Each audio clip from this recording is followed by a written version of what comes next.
I want to go over a position.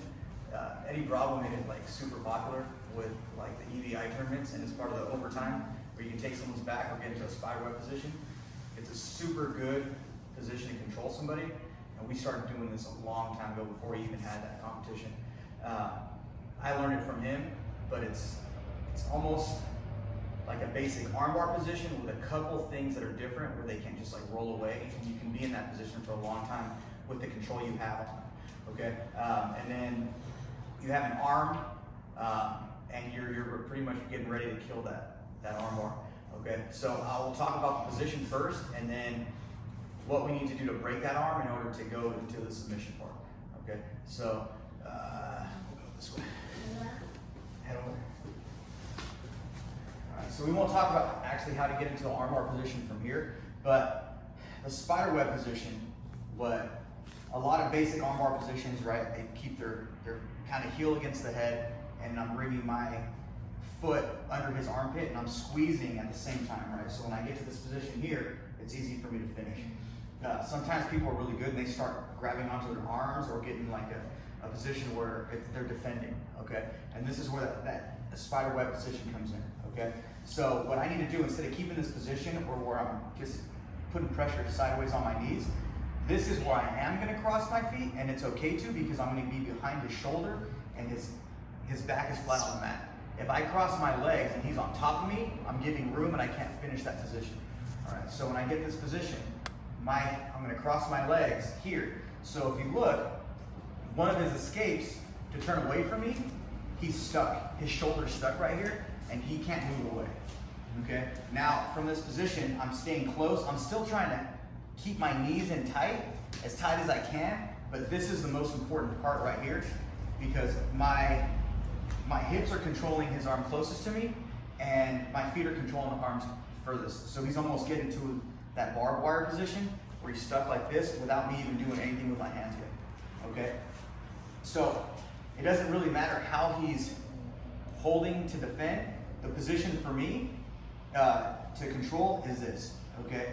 The other thing is, usually you can turn this way towards his head, but most of the time it's gonna be better for you to lace your arm elbow to elbow, and I'm gonna grab my own hip, okay? And now when I'm grabbing my hip, and if you have a gi, just hold on to your gi, it makes it a little bit tighter. But for no gi, as soon as I get this position, now he's stuck. He can't roll away, and if he rolls into me, I'm extending my head, my leg here, and he's gonna give me that arm bar without me even really doing anything, okay? So,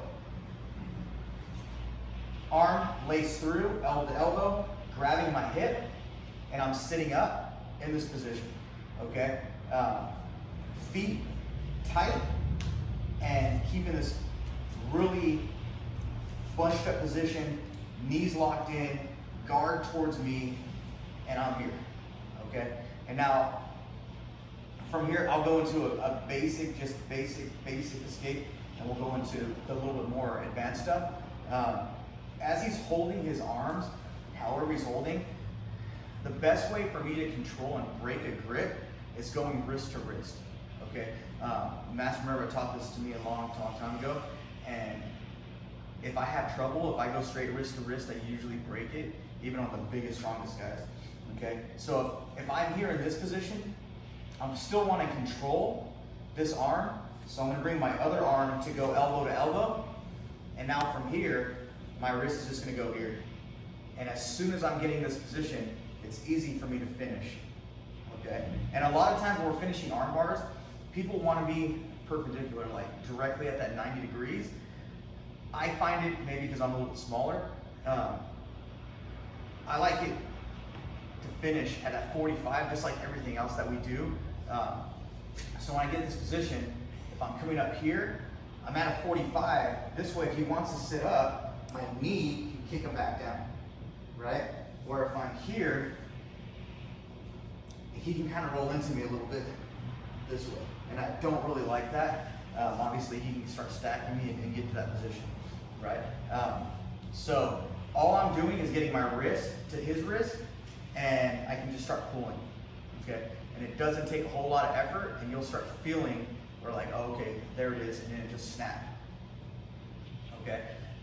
The other thing is, you can see his elbow is out a little bit. He can't really tuck it in.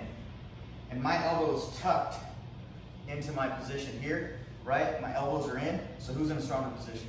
Me, right? Now from here. Now it's easy for me to extend because I'm using my entire body to extend, and this is all he has. This is all his little grip, okay? So we'll get into a spiderweb position, staying in a good position, knees close, close to his body, closing it behind his shoulder, right? It's not gonna do me any good if I'm here, right? He's just gonna get his elbow on the ground, and now I'm in trouble, okay? So behind his shoulder, my hip against this shoulder, right? And get that arm deep. And then work that arm bar, right? Stay tight, right here. Now you can't really do anything about it, okay? I'll have you guys muscle up a little bit to try to actually hold this so you can see that you don't really need a whole lot of strength in order to break that grip with that wrist to wrist, okay? Okay.